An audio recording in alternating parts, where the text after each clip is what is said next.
मंथन करेंगे, आंतरिक मंथन करेंगे आप, तो आपको पता लगेगा कि जो ये मन होता है ये आपको जी रहा होता है। ठीक इसी तरह से जो हमारा ये बुद्धि होता है, जो ब्रेन होता है, ये भी हमें जी रहा होता है। मंथन करने के दौरान अगर आपको बुद्धि और मन की अगर भनक लग ही गई है, तो फिर ये बुद्धि और मन जिस तरह से आपको बहुत बारीकी से जी रहा है, या फिर जिस तरह से ये बुद्धि और मन आपको जी रहा है, तो इनकी ही तरह आप परमात्मा को क्यों नहीं जी सकते साक्षी बनकर। जब तक आप अपनी खुद की आंतरिक व्यवस्था का मंथन नहीं करेंगे, तब तक आपको बुद्धि और मन के बारे में नहीं पता लगेगा कि कैसे बुद्धि और मन हमें अनादिकाल से ही जी रहे हैं। और आंतरिक यात्रा करने के दौरान अगर आपको ये पता लगता है कि सिर्फ मैं ही इस शरीर को नहीं जी रहा हूँ या फिर भोग रहा हूँ, मन भी इस शरीर को जी रहा है या फिर भोग रहा है, तो मैं की बात तो बाद में करेंगे, लेकिन अगर आपको अपने मन के बारे में ये पता लगता है कि ये मन मुझे जी रहा है, ये जो भी मुझे महसूस वगैरह हो रहा है,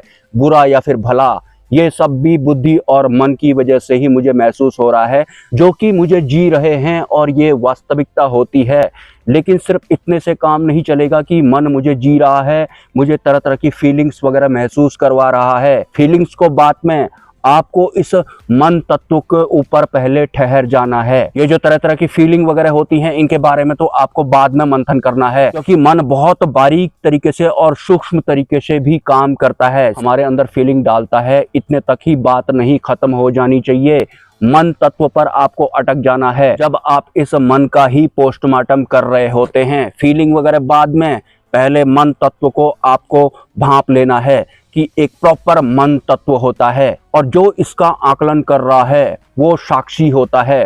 हालांकि उसमें आपको किसी भी तरह की फीलिंग वगैरह महसूस नहीं होगी, लेकिन मन के बारे में जो भी आपको पता लगेगा, या फिर जब आप मन को देखेंगे, तो धीरे धीरे मन पर आपको इस तरह से काम करना है और आपको अपने उसी साक्षी वाले स्वरूप में ठहरना है, या फिर ज़्यादा समय उसे देना है। और हाँ, जो ये मन और या फिर जो ये माया होता है, ये जब आप आत्म मंथन कर रहे होंगे, तब भी आपको बड़ी बारीकी से और शातिराना अंदाज में ये ठगने का काम करेगा। आपके अंदर इस तरह के विचार या फिर फीलिंग भी आएगी कि नहीं नहीं, मैं तुझे नहीं ठग रहा हूं, तू अब मुझसे पार हो गया है। ये मन करवाता है। जब आप मन का ही आकलन कर रहे होंगे, तो आपके अंदर ऐसी फीलिंग आएगी कि मन के पार में हो गया हूं, मन को मैं समझ गया हूं, या फिर मन खुद ही आपके अंदर ऐसे भाव डाल देगा कि नहीं नहीं, मैं तुझे ठग नहीं रहा हूं, तू मुझसे अब हट गया है। बुद्धि भी ऐसा ही करती है। कहीं ये दोनों जो भी रिजल्ट आपको मिले थे, ये बुद्धि और मन की वजह से ही तो नहीं मिले थे। आपको जागरूक रहना है, साक्षी बनकर आपको इन दोनों का पोस्टमार्टम करना है, क्योंकि ठगनी माया के अंदर में जितने भी तत्व काम करते हैं, बुद्धि और मन, ये बड़ी बारीकी से हमें आंतरिक यात्रा के दौरान भी ठगते हैं। तो आपको सचेत रहना है, जागरूक रहना है। लेकिन जैसा कि मैंने आपको वीडियो के शुरुआत में ही बताया था कि बुद्धि और मन अगर आपको जी रहे हैं, तो फिर आप परमात्मा को क्यों नहीं जी सकते। तो परमात्मा भी तो हमें जी सकते हैं, बिल्कुल जी सकते हैं, लेकिन क्यों हमें महसूस नहीं हो रहा है कि परमात्मा भी हमें जी रहे हैं, या फिर हम भी परमात्मा को जी सकते हैं। बुद्धि और मन की वजह से, क्योंकि इनका ही इस्तेमाल हमने किया था, इनके ही अंडर में हम थे। जैसा जैसा हमारे मन में फीलिंग वगैरह आई, वैसा वैसा ही हमारा भौतिक जीवन भी होता गया। तो टोटल मिला के एक दिन हमारी आंतरिक व्यवस्था ऐसी बन गई कि बुद्धि और मन में जो है वो मैं हूँ, या फिर बुद्धि और मन ने मुझे जो भी दिया है, जो भी मैंने इकट्ठा किया है, वो सब मैं हूँ। लेकिन बुद्धि और मन वाला जो ये मैं है, ये माया वाला मैं है, मतलब ये आपका वास्तविक स्वरूप नहीं है। और ये जो मैं हूँ आप बोलेंगे, ये आपका खुद का भी नहीं होता है। ये बुद्धि और मन इतने प्रबल हो गए होते हैं कि अगर आपसे कोई पूछेगा कि आप कौन हो, तो ये अपनी वाली फीलिंग के साथ आपके मुंह से बोलेंगे। तो बहुत शातिर होते हैं ये बुद्धि और मन, ठगने का काम भी करते हैं। ये आपको एहसास दिलाएंगे कि नहीं नहीं, मैं तुझे अब नहीं ठग रहा हूँ, तू अब मुझसे पार हो गया है। ध्यान रखना है आपको, मन और बुद्धि बहुत शातिर होते हैं। और हाँ, एक बात मैं आपको और बताना चाहता हूँ, जो आपकी ये आध्यात्मिक यात्रा चल रही है, वास्तविक आध्यात्म की बात कर रहा हूँ, इस मार्ग पर जब आप चल रहे हैं, तो आपको इस पूरे पृथ्वी लोक में या फिर इस पूरे ब्रह्मांड में किसी से भी नफरत नहीं करनी है। नफरत अगर जरा से भी आपके भीतर पनप गई, भले ही वो कोई बुरा तत्व या इंसान हो या फिर नकली परमात्मा हो, तो फिर आप वास्तविक अध्यात्म से इधर उधर हो जाएंगे। आप इधर उधर होने के लिए आए हैं या फिर टिकने के लिए आए हैं। भले ही बुरे से बुरा आपको सुनने को मिले या फिर देखने को मिले, या फिर किसी इंसान के अंदर किसी एंटिटी ने अपना घर बना के एज ए परमात्मा उसको प्रमोट करवा रखा है, आपको अगर ये पता भी लग रहा है तो भी आपको किसी से नफरत नहीं करनी है और ये धर्म वरम के चक्कर में मत पड़ना। अगर किसी के लिए भी आपकी आंतरिक व्यवस्था में विरोधाभास हो रहा है तो आप समझ जाना कि आप इधर उधर जा रहे हैं। आपको अंतरिम जागृति करनी है। ये किसी के लिए भी बुरा लगना या फिर भला लगना में आपको अटकना नहीं है। इन दोनों से आपको ऊपर उठना है। ये दोनों आपकी मंजिल नहीं है। ये बुरा हो चाहे भला हो, यस हो चाहे नो हो, आध्यात्मिक जर्नी के दौरान किसी को भी आपको बुरा नहीं बोलना है। अगर मैं किसी को बुरा बोलता हूं अपने वीडियो में, विरोधाभास जैसा आपको लगता है, तो भी आपको किसी को बुरा नहीं मानकर इकट्ठा करना है अपने मन में, या फिर भला मानकर इकट्ठा नहीं करना है। शुद्धिकरण करना है आंतरिक व्यवस्था का कि ये बुरा और भला आप पर असर ही ना डाल पाए, वरना अध्यात्म का कोई मतलब नहीं होता है। कमेंट आया था मुझे कि मेरे पास करोड़ों की संपत्ति है लेकिन मैं सब कुछ छोड़ छाड़ कर जंगल में रहना चाहती हूँ। देखिए, इस तरह का कमेंट जो आपने लिखा है, आप अकेले तो हैं नहीं, आपके साथ में बहुत सारे लोग जुड़े होंगे। क्या हो अगर आपने अपना घर वगैरह छोड़ दिया, आप जंगलों में भटक रहे हैं, उसके बाद आपसे संबंधित लोगों ने मानव निर्मित गर्व वालों से मेरे बारे में कुछ बोल दिया, तो ऐसा बहुत बार हुआ है। आपने सुना भी होगा कि इनके वीडियोस देखने की वजह से ये ऐसे बन गए हैं या फिर इन्होंने घर बार छोड़ दिया है। ये जो सेकंड हैंड माता पिता होते हैं शरीर वाले इस दुनिया में, इस तरह की कंप्लेंट्स भी करते हैं।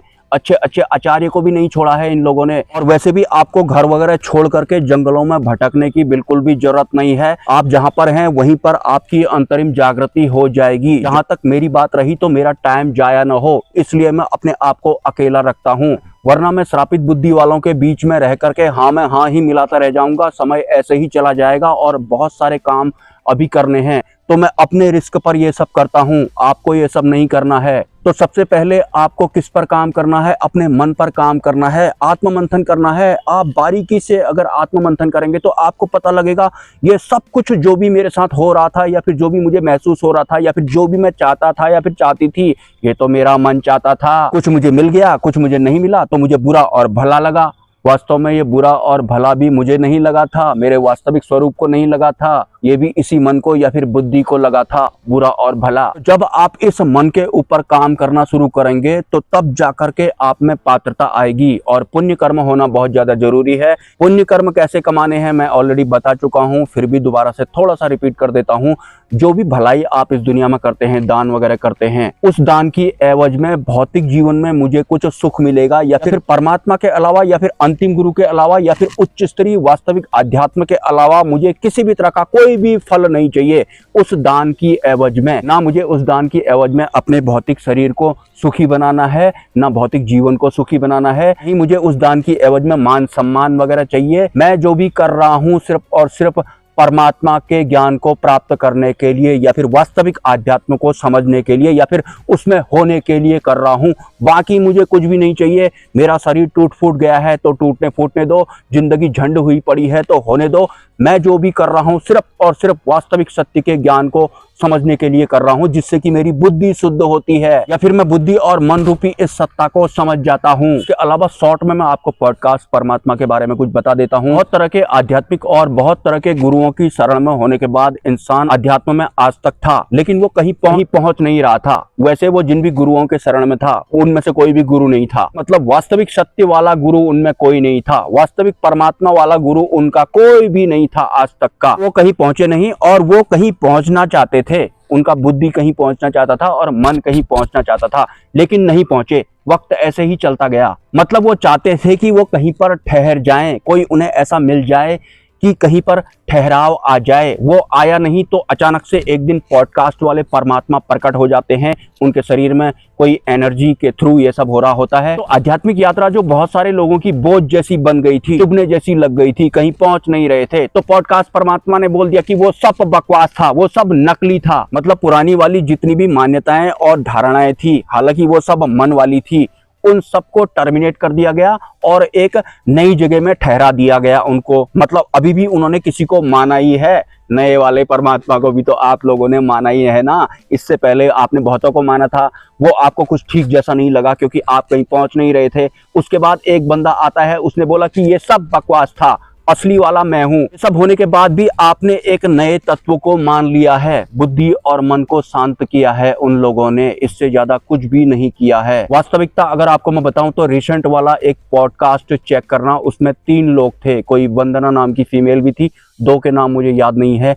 वो किस तरह से अपनी आंतरिक व्यवस्था से जूझ रहे हैं, उन्हें कुछ मिल ही नहीं रहा है, वो तो मान भी नहीं पा रहे हैं, ठहर भी नहीं पा रहे हैं, उनका इंटरनल सिस्टम कुछ और ही है और वो उन वाले परमात्मा के बस की बात नहीं है। एक्चुअल में उन 3 लोगों को अभी उनकी इंटरनल सिस्टम के बारे में पता ही नहीं है।